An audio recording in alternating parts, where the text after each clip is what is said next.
Sarah Chen walked into the giant chamber. Her footsteps echoed in the massive room.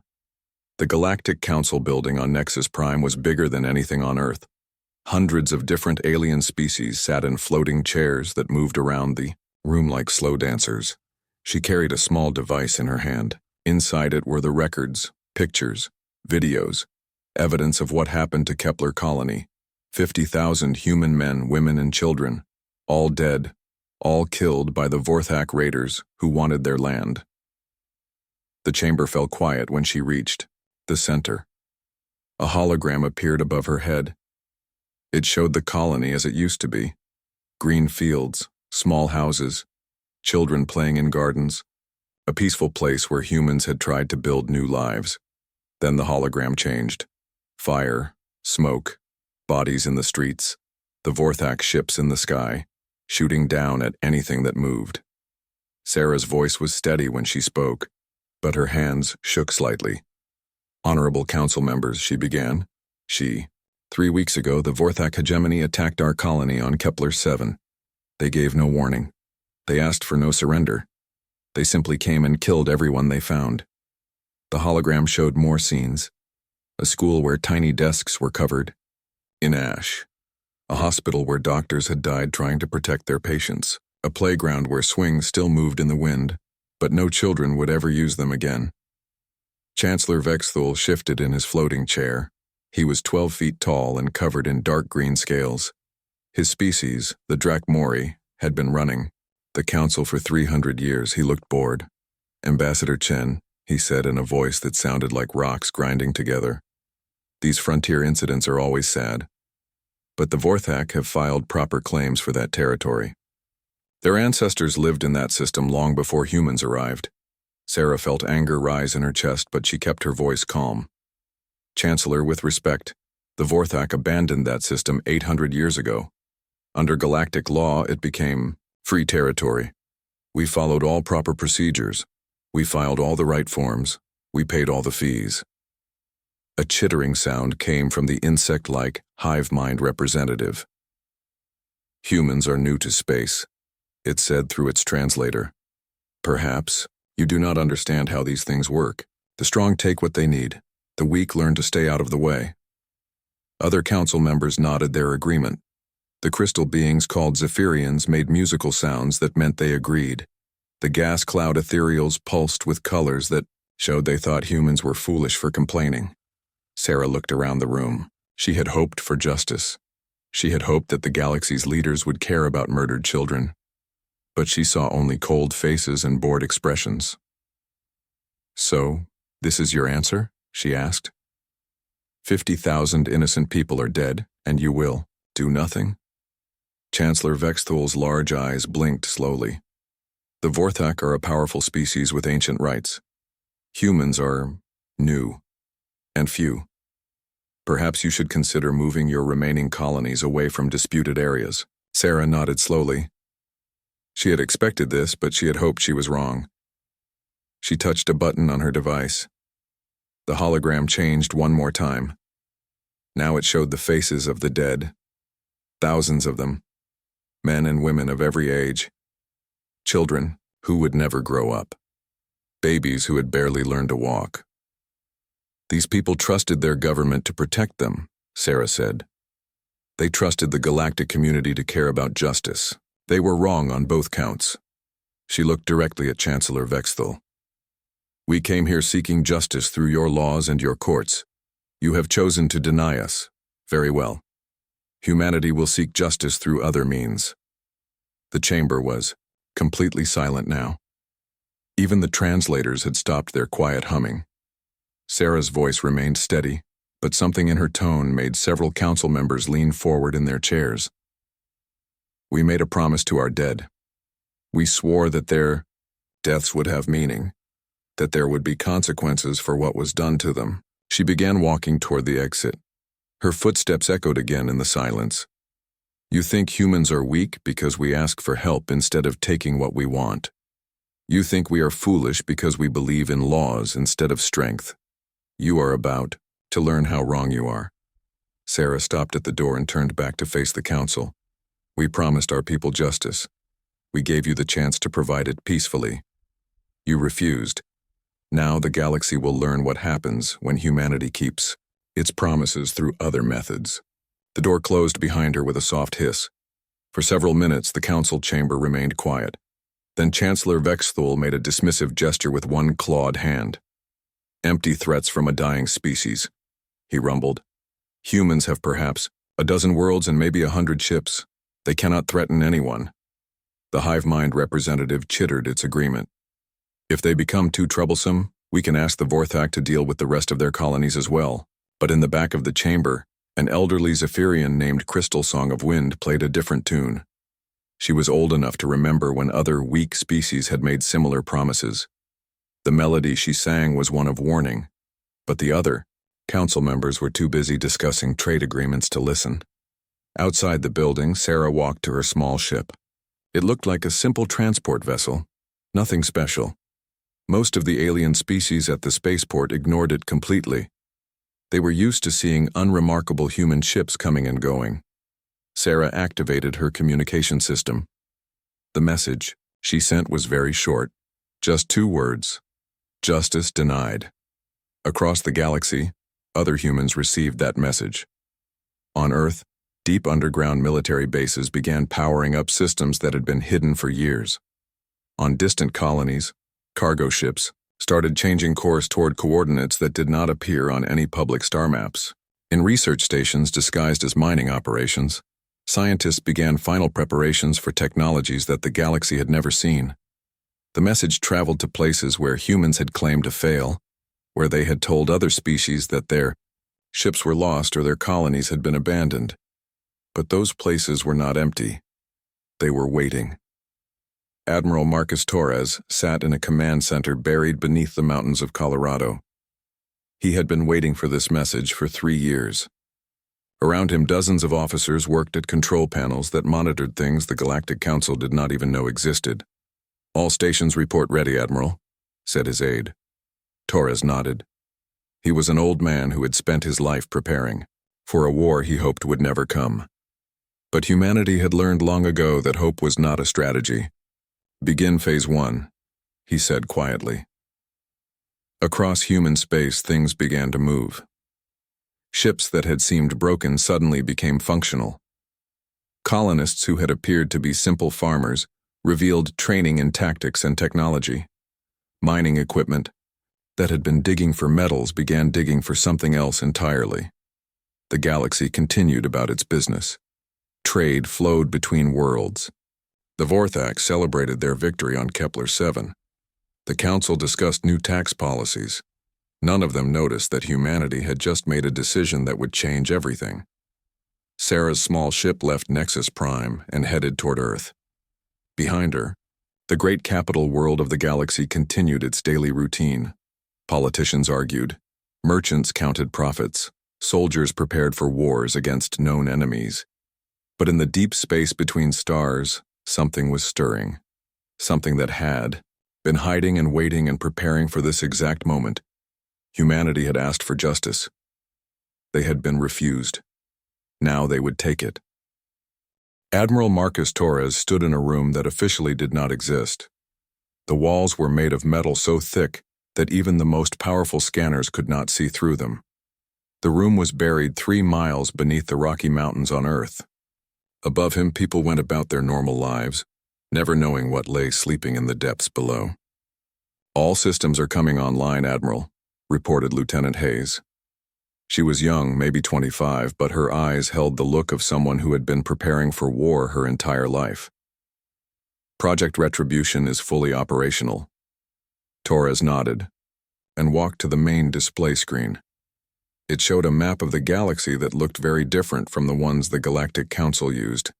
This map had red dots scattered across hundreds of systems. Each dot represented something the galaxy did not know about. Something humanity had been building in secret for 30 years. "How many ships do we have ready?" Torres asked. 2,743 combat vessels, Hayes replied, all equipped with quantum drives and zero-point weapons. "The galaxy thinks we have maybe 100 old cargo ships." Torres smiled grimly. "And our special projects?" The Wraith program has 300 vessels ready. The Phantom bases are fully stocked. The Ghost protocol can be activated at any time. These were names that no alien had ever heard. Names for projects that had consumed the resources of dozens of human worlds. While other species had seen humans as peaceful traders and simple colonists, Earth had been preparing for the day when diplomacy would fail. Torres touched a control panel. The display changed to show Earth itself, but not the Earth that visitors saw. Hidden beneath the oceans were massive shipyards. Disguised within asteroids were weapons platforms. What looked like communication satellites were actually the most advanced military sensors ever built. "Dr. Vasquez wants to speak with you, Admiral," Hayes said. "Send her in." Dr. Elena Vasquez entered the command center. She was a small woman with gray hair, but she was perhaps the most dangerous scientist in the galaxy.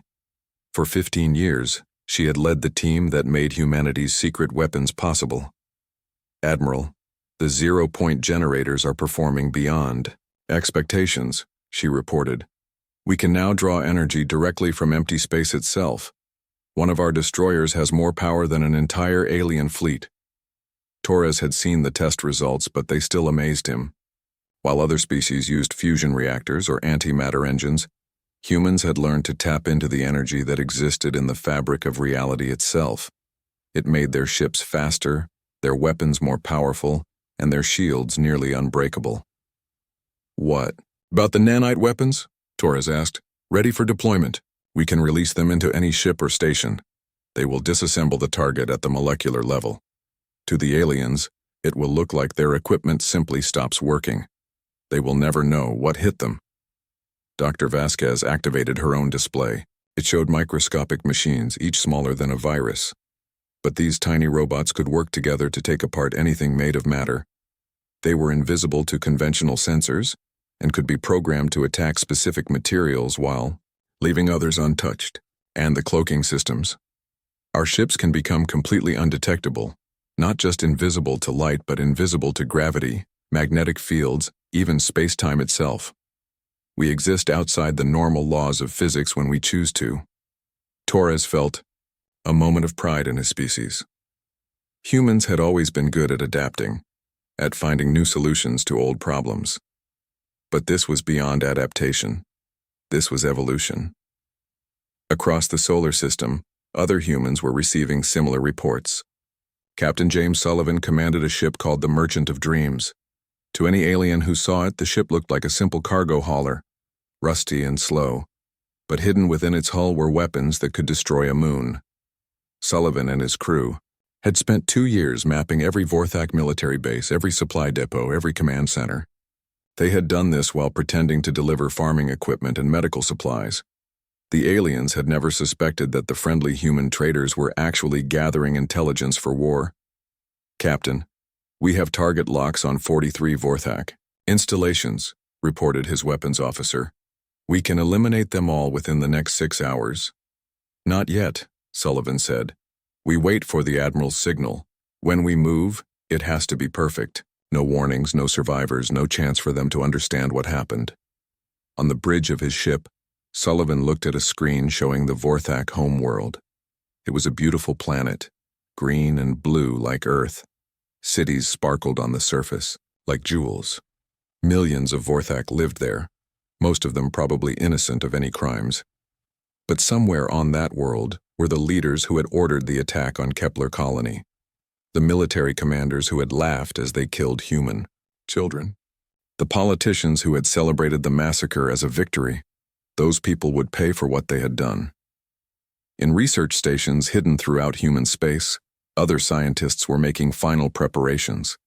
They had developed new medicines that could cure diseases the aliens thought were impossible to heal. They had created terraforming technology that could make dead worlds bloom with life.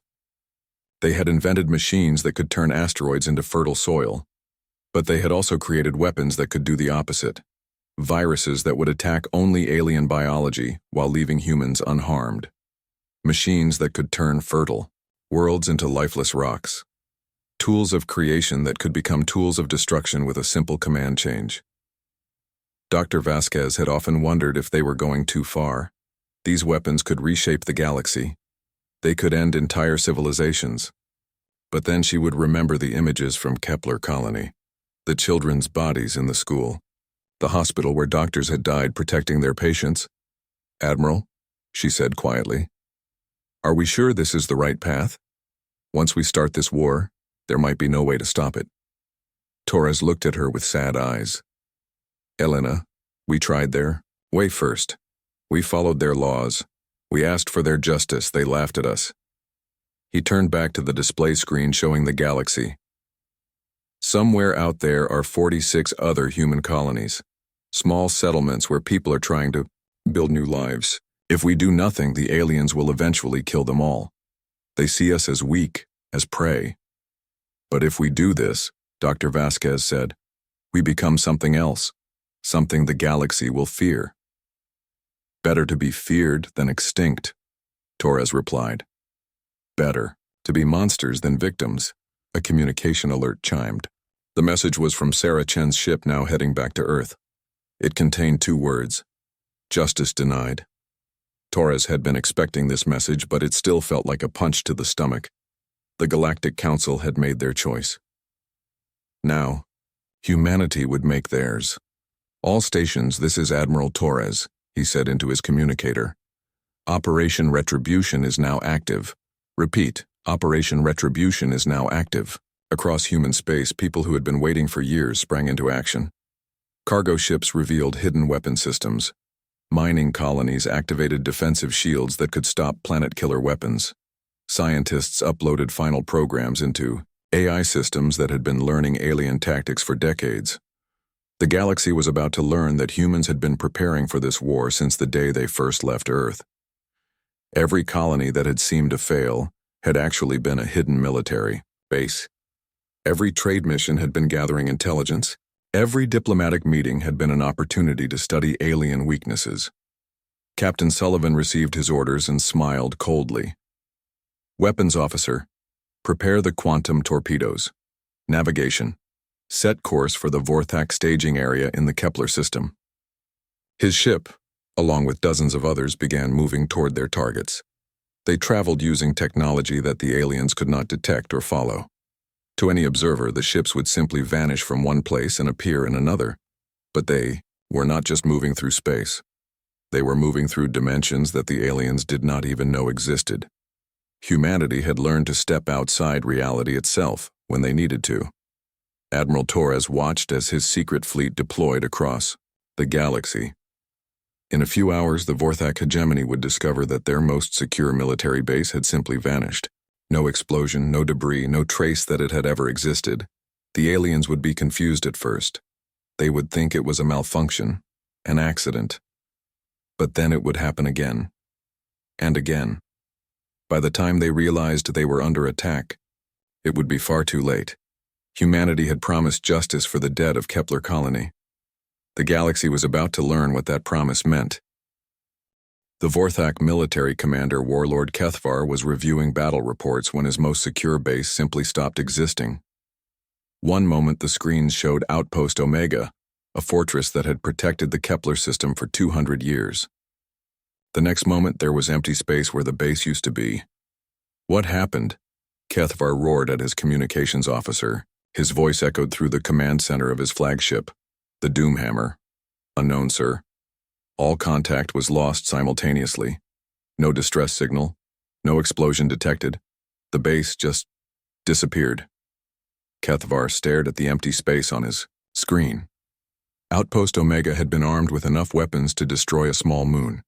It had shields that could stop a nuclear bomb. 3,000 Vorthak warriors had lived and worked there. Now there was nothing, not even debris. "Send a scout ship to investigate," he ordered, "and contact High Command. Tell them we may have encountered an unknown weapon." The scout ship arrived at the coordinates 20 minutes later. The pilot's report made no sense.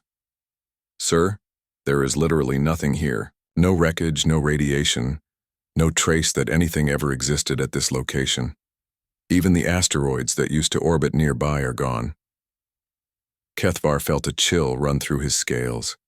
In 40 years of military service, he had never seen anything like this. Weapons could destroy bases, but this was different.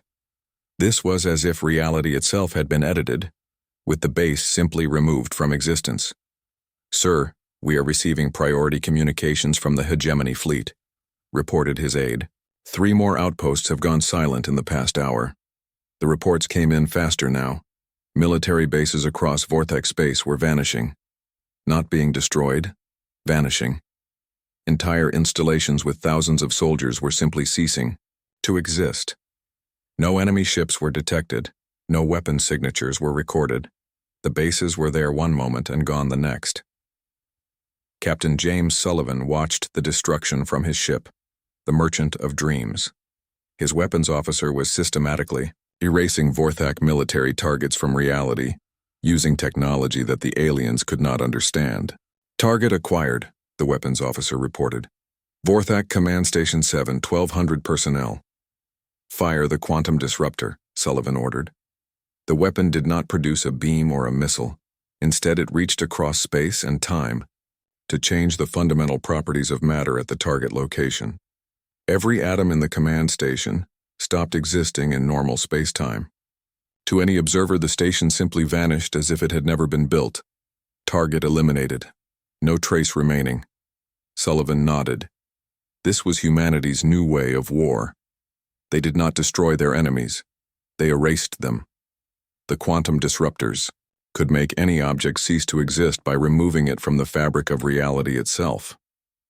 But the disappearing bases were just the beginning. Colonel Maria Santos led a different kind of mission. She commanded a unit of soldiers equipped with humanity's latest stealth technology. They could become invisible not just to light but to all forms of detection. Even if an alien looked directly at them, their brains would refuse to process what they were seeing. Santos and her team materialized inside a Vorthak slave camp on the planet Nethvar. 3,000 prisoners from a dozen different species were being worked to death in the mining tunnels. The Vorthak guards carried weapons that could cut through stone, and they used them on any prisoner who moved too slowly. The guards never saw the humans coming. Santos watched as her soldiers moved through the camp like ghosts. Each guard simply collapsed where they stood, their weapons failing to work, their armor becoming as fragile as paper.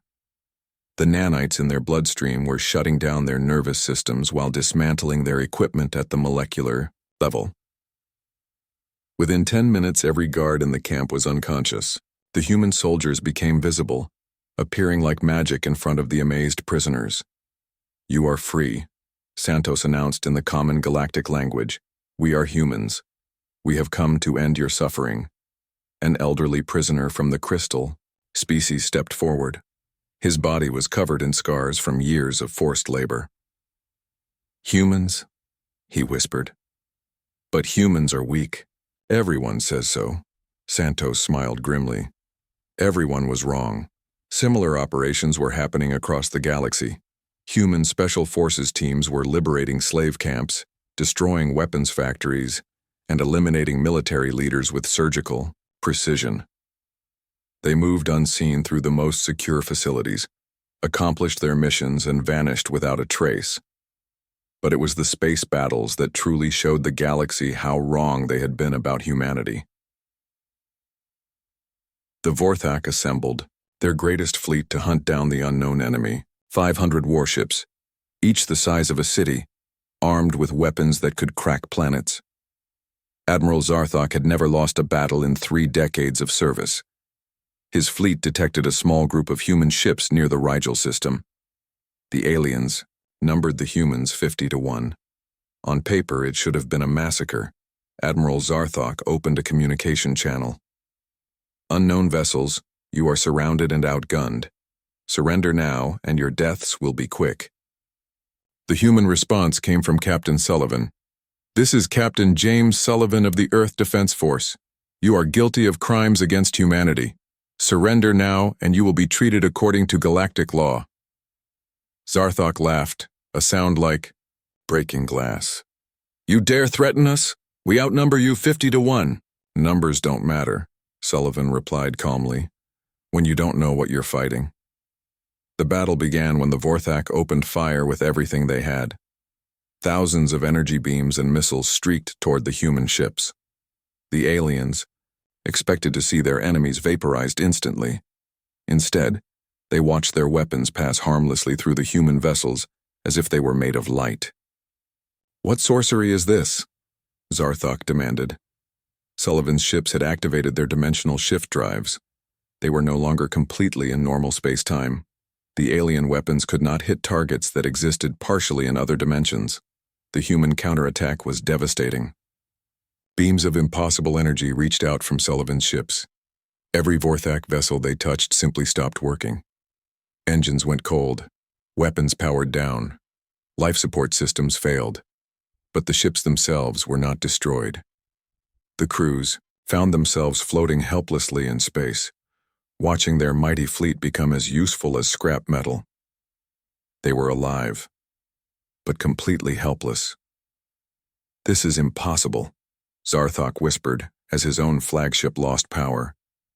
"Our ships are the most advanced in the galaxy." "Your ships use technology from 1,000 years ago," Sullivan replied over the open channel. "Ours use principles your scientists have never discovered." Within an hour, the entire Vorthak fleet was drifting in space. 500 mighty warships reduced to floating debris. Not a single human ship had taken damage. News of the battle spread across the galaxy in hours. The other species began to panic as they realized what this meant. If the mighty Vorthak could be defeated so easily, what chance did anyone else have? The Crystalline Consortium sent urgent messages to Earth, begging for negotiations. The Hive Mind Collective offered to help hunt down the remaining Vorthak forces. The Ethereals tried to use their mental powers to communicate with human leaders. But humanity's response was always the same. "We offered you justice through law. You refused. Now you will have justice through action." Dr. Elena Vasquez monitored the galactic communication networks from her laboratory on Earth. The aliens were in complete panic. They could not understand how humans had become so powerful, so quickly. "They are trying to analyze our technology," she reported to Admiral Torres. "But they are still thinking in terms of normal physics. They cannot comprehend weapons that operate outside the usual laws of reality." Torres nodded. "How are our other operations proceeding?" "Colonel Santos has liberated 43 slave camps. Captain Chen has destroyed every Vorthak weapon factory in their home system. Commander Rodriguez has taken control of their communication networks. They can no longer coordinate their forces." The reports kept coming in. Across the galaxy, human forces were dismantling the Vorthak war machine piece by piece.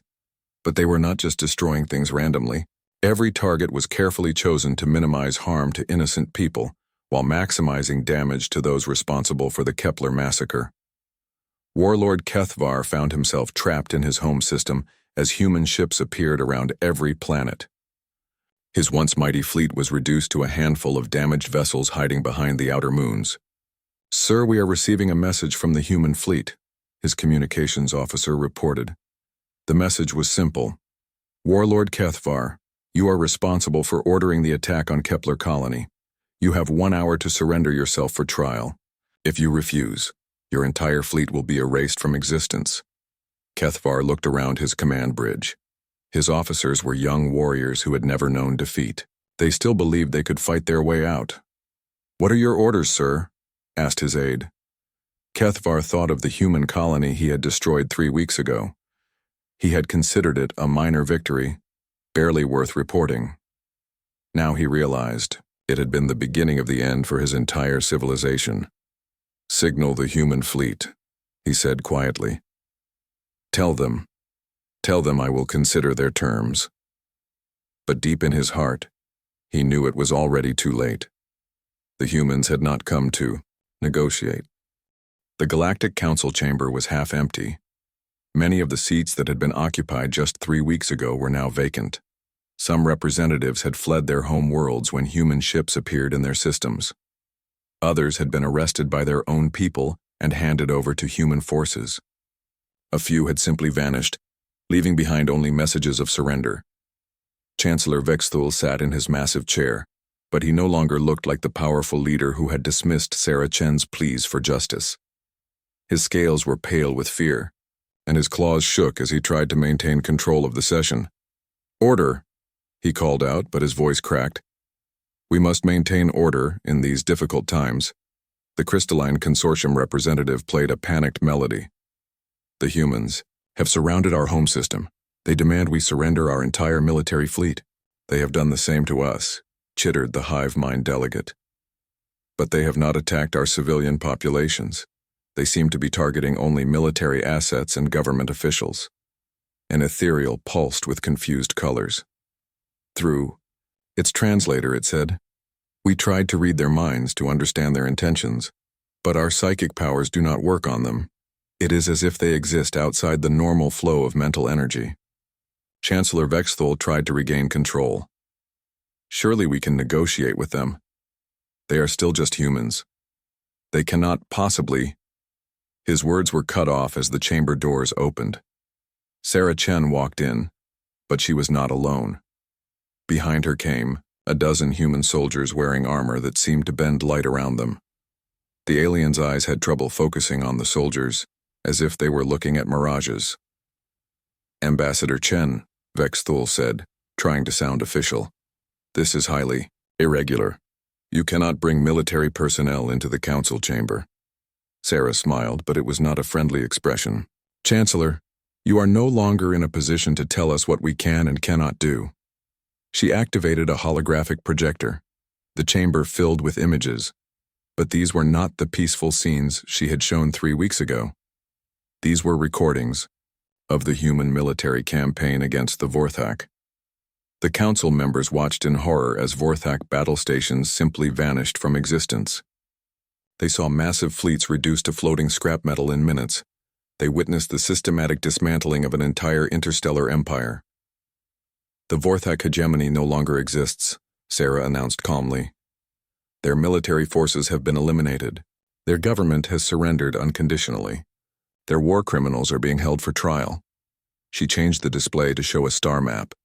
Dozens of systems that had been marked as Vorthak territory were now highlighted in blue. Human control. But the Vorthak were not the only ones responsible for what happened to Kepler Colony, Sarah continued. "This council knew of their aggressive intentions. You had reports of previous attacks on smaller species. You chose to ignore them because it was profitable to trade with the Vorthak." The hologram changed again. Now it showed financial records, communication logs, secret agreements. The council members' own words were played back to them. Conversations, where they had laughed about primitive species being conquered by stronger ones. "You created a system where might made right," Sarah said, "where the strong could prey on the weak without consequence, where justice was something you could buy or sell like any other commodity." An elderly representative from the Peaceful Accord species stood up. His people were known throughout the galaxy for their philosophy of nonviolence. "Ambassador Chen, we never participated in violence. We have always sought peaceful solutions." Sarah looked at him with sad eyes. "Master Healer Ventar, your people, filed 17 formal complaints about Vorthak raids on refugee camps. The council voted to table every single complaint because the Vorthak threatened to cut off trade agreements." She displayed the voting records. Even the peaceful species had remained silent when others suffered, choosing economic benefit over moral action. "You all knew this day would come eventually," Sarah said. "Maybe not from humans, but from someone. When you build a system based on oppression, eventually the oppressed fight back." Chancellor Vexthol tried one more time to assert authority. "Even if you have defeated the Vorthak, you cannot possibly control the entire galaxy. There are thousands of species, millions of worlds." "We do not want to control the galaxy," Sarah interrupted. "We wanted justice. You forced us to take it ourselves." The chamber doors opened again. Dr. Elena Vasquez entered carrying a case full of data tablets. She began distributing them to the council members. "What you hold contains the complete records of every atrocity, every act of oppression, every casual dismissal of suffering that this council has permitted over the past 1,000 years, Dr. Vasquez explained. "We have been gathering this information for 30 years. The council members began reading the tablets. Their faces grew pale as they realized the scope of what was recorded. Every bribe taken, every genocide ignored, every time they had chosen profit over principle. "How did you gather all this?" asked the hive mind representative. Sarah smiled grimly. "Every human ship that visited your worlds, every trade mission, every diplomatic meeting. We were always recording, always watching, always preparing for this moment." She activated another display. This one showed human activities across the galaxy over the past 3 decades. What the aliens had seen as random trade routes and failed colonization attempts had actually been a systematic intelligence-gathering operation. "You thought we were weak because we asked for help instead of taking what we wanted," Sarah said. "You thought we were foolish because we believed in laws instead of violence. What you failed to understand is that we were studying you." Admiral Marcus Torres entered the chamber. His presence seemed to make the room feel smaller. Every human colony that failed was actually a hidden military base. Every trade ship carried sensors that mapped your defenses. Every diplomatic failure was carefully planned to make you underestimate us. The aliens began to understand the scope of what had happened. For 30 years, humanity had been preparing for this war. They had studied every species, mapped every weakness, prepared countermeasures for every possible threat. "But why hide your true strength?" asked the crystalline representative. "Why not simply demand what you wanted?" "Because we hoped you would choose to be better," Sarah replied. "We gave you 3 decades to prove that justice and law meant something in your society. Instead, you became more corrupt, more violent, more cruel." She showed them recordings of recent years. The number of acceptable losses had grown. The definition of disputed territory had expanded. Species that should have been protected were being sold into slavery. "The Kepler colony massacre was not an isolated incident," Admiral Torres said. "It was the inevitable result of a system that you created and maintained, a system where innocent people meant nothing as long as the profits kept flowing." The ethereal representative pulsed with darker colors. "What do you intend to do with us?" Sarah looked around the chamber at the frightened faces. These beings had once thought themselves the rulers of the galaxy. Now they sat before humans like children waiting to be punished. "You are going to rebuild," she said simply. "Every species that participated in oppression will make amends. Every world that was damaged will be restored. Every people that was enslaved will be freed. And if we refuse?" asked Chancellor Vexthal. Sarah gestured to one of her soldiers. The armored figure raised a hand, and suddenly the massive stone walls of the chamber became transparent. Through them, the council members could see human ships surrounding Nexus Prime. Dozens of vessels that had not been there moments before, appearing as if they had materialized from empty space. "You misunderstand," Sarah said calmly. "This is not a negotiation. This is us informing you of what will happen next. You can cooperate and help rebuild the galaxy into something better, or you can resist and be replaced by species that will." Dr. Vasquez added, "We have the technology to heal worlds, to cure diseases, to create abundance where there is scarcity. We can share these gifts with species that prove they deserve them. But we also have the technology to do the opposite," Admiral Torres said quietly. "To turn fertile worlds barren, to make diseases incurable, to create scarcity where there is abundance. The choice of which technology we use depends entirely on your actions." The chamber was completely silent. The weight of humanity's words settled over the council like a heavy blanket. These aliens had built their power on the assumption that they were the strongest, the smartest, the most advanced species in the galaxy. Now they faced beings who had surpassed them in every meaningful way while pretending to be inferior. Sarah began walking toward the exit. "You have 72 hours to begin implementing reparations for the species you have wronged. After that, we will assume you have chosen resistance over cooperation." "Wait," called Chancellor Vexthul. "What about our sovereignty? Our right to self-governance?" Sarah stopped and turned back. "The same rights you granted to the species you enslaved. The same sovereignty you respected for the colonies you allowed to be destroyed."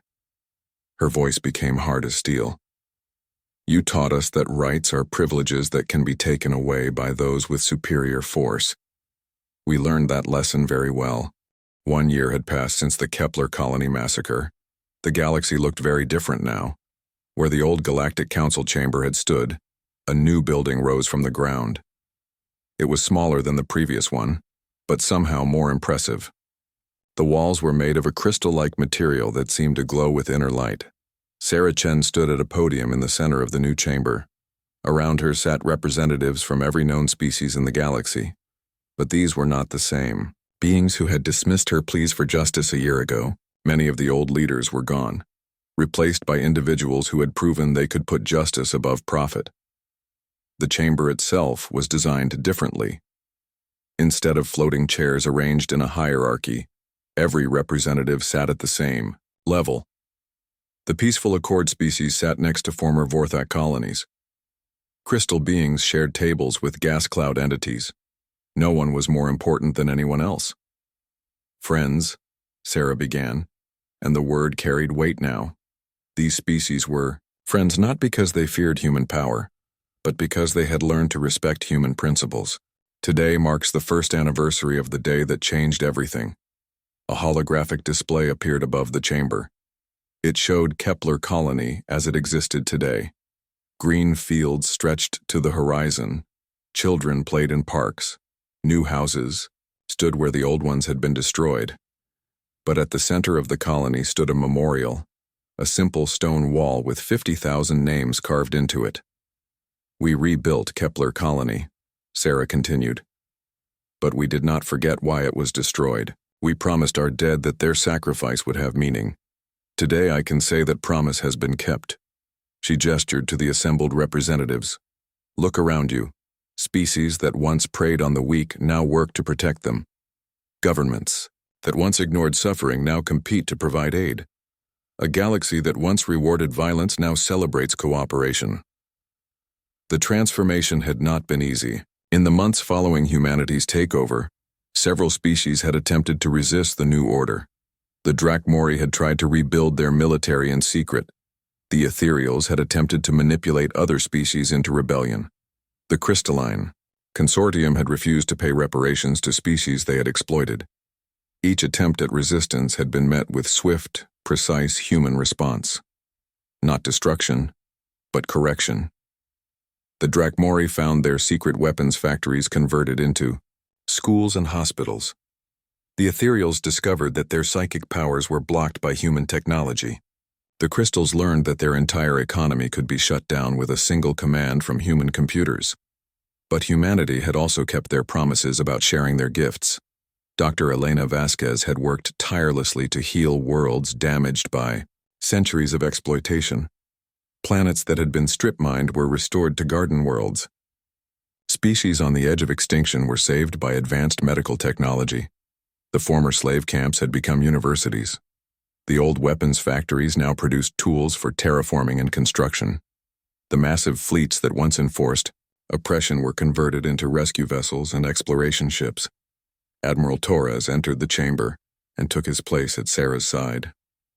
He had officially retired from military service, but his presence still commanded respect from every species present. The transition has not been without challenges, he said to the assembly.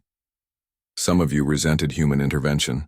Some of you questioned our right to reshape galactic society. A few representatives shifted uncomfortably in their seats. They remembered the early days when human forces had seemed to be everywhere at once, monitoring every government, investigating every complaint of injustice.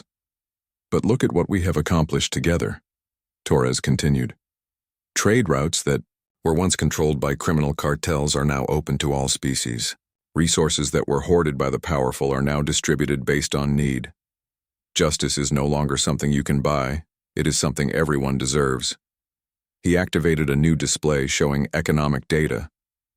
Galactic prosperity has increased by 300%. Violent conflicts have decreased by 90%. Life expectancy has improved for every known species. The statistics were impressive, but they only told part of the story. The real change was visible in the faces of the representatives. Where once there had been fear, suspicion, and greed, now there was hope. Master Healer Ventar of the Peaceful, Accord stood to speak. His people had been among the first to embrace the new order. Secretary General Chen, he said, my people have a question that many species have been wondering about. Sarah nodded for him to continue. Your technology clearly surpasses anything the rest of us possess. Your military strength is beyond our ability to challenge. You could have made yourselves our rulers, our emperors, our gods. Instead, you chose to become our teachers. Why? Sarah was quiet for a moment, considering her answer. Because we remember what it felt like to be weak. We remember what it felt like to be ignored, dismissed, treated as if we did not matter. She looked around the chamber at representatives from dozens of worlds. We did not seek to become your rulers because we know that absolute power corrupts. We took control of the galaxy not to dominate it, but to fix it. Our goal was always to create a system where justice matters more than strength. Dr. Vasquez joined them at the podium. The technology we developed could have been used to conquer and destroy. Instead, we chose to use it to heal and protect. That choice reflects who we are as a species. A new representative stood up, a young Vorthak named Kethmira. She was the daughter of the warlord who had ordered the Kepler massacre. Her father was now serving a life sentence in a rehabilitation facility, working to undo the damage he had caused. Secretary General, Kethmira said, my people committed terrible crimes against yours and others. Yet you have not destroyed us. You have given us the chance to redeem ourselves. Many of my species still do not understand why. Sarah looked at the young Vorthak with compassion. Because children should not pay for their parents' crimes. Because redemption is always possible for those who truly seek it. Because justice means giving people the chance to become better than they were. The chamber filled with approving sounds, musical notes from the crystals, harmonious buzzing from the hive minds, warm pulses of light from the ethereals. But, Sarah added, her voice becoming firm, this redemption must be earned. Your people are still working to repair the worlds they damaged. They are still compensating the species they harmed. This work will continue for generations. Admiral Torres stepped forward again. We want to make something clear to all of you. Humanity did not conquer this galaxy because we enjoy war. We did it because you left us no choice. He gestured toward the memorial hologram still floating above them. Those 50,000 people died because your old system failed them. They died because might made right. They died because the strong could prey on the weak without consequence. His voice carried the weight of authority that had reshaped the Iao galaxy. That system is gone forever. We have made sure of that. But maintaining the new order requires constant vigilance. Dr. Vasquez added, our monitoring systems are still active throughout the galaxy. Our response fleets are still ready to intervene when necessary. Any attempt to return to the old ways of oppression and exploitation will be met with immediate action. Sarah raised her hand for silence. But we do not want to be your permanent guardians. Our ultimate goal is to create a galaxy that can police itself, that chooses justice over profit, that protects the innocent because it is right to do so. She activated a new display showing the structure of the reformed Galactic Alliance. That is why we are implementing the Graduated Independence Protocol. Species and governments that consistently demonstrate their commitment to justice will be granted increasing autonomy. The protocol was humanity's long-term plan for stepping back from direct control. Worlds that proved they could govern themselves fairly would be allowed to do so, but those that showed signs of returning to oppressive practices would face renewed human intervention. The peaceful accord will be the first to achieve full independent status, Sarah announced. Their government has proven that they can maintain justice and prosperity without external oversight. Master Healer Ventar's people had indeed exceeded every expectation. They had voluntarily shared their medical knowledge with former enemies. They had opened their worlds to refugees. They had become the moral leaders that the galaxy needed, but not every species had made such progress.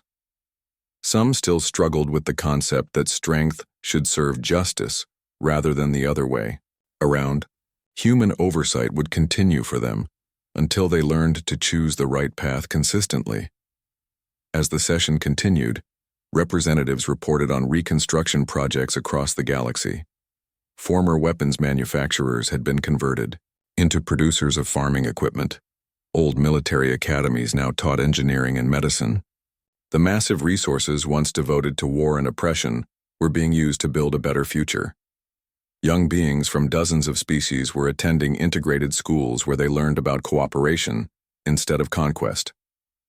Scientists from former enemy species were working together on projects that would benefit everyone. Artists were creating works that celebrated unity instead of superiority.